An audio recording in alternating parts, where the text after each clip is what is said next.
Be home by 9:30.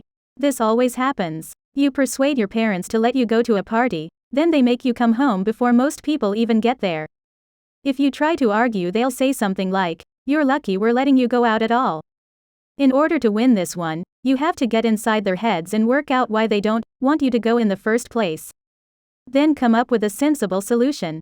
They think staying out late is dangerous, reassure them it isn't.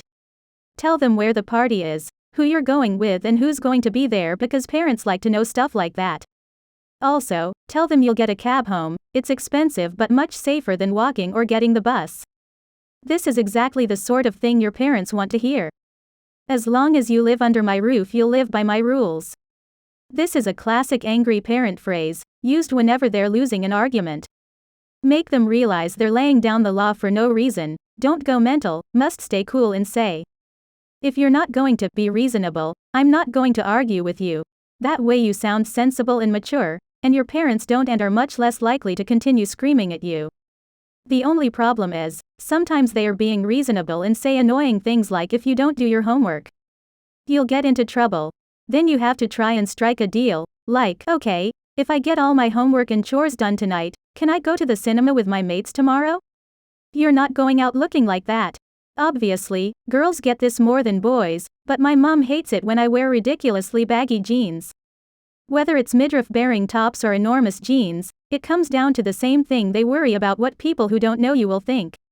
It's not that big a deal when you think about it, but it still causes big fights because neither of you wants to back down. Changing your clothes is the obvious way to avoid an argument, but you shouldn't have to. Right? No matter what you look like, you're the same person and you'll act the same way. You need to make them realize this. If you have any old photos of them when they were teenagers, dig them out.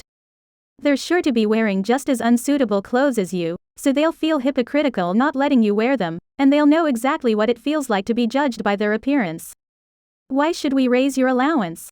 This is tricky. You've spent all this time trying to persuade your parents you're independent, then you ask them for money.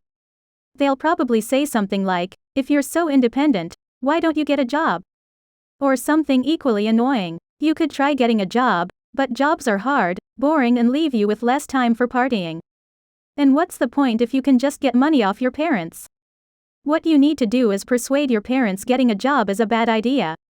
Weigh up the advantages and disadvantages, so you sound like you've thought it through and know what you're talking about. If you say jobs are too hard and boring and you'd rather be out partying, even though that's true, you'll sound irresponsible and you're much less likely to get a raise. Instead, say a job would interfere with your schoolwork. You'll score major points with your parents, as it sounds like you've got your priorities right.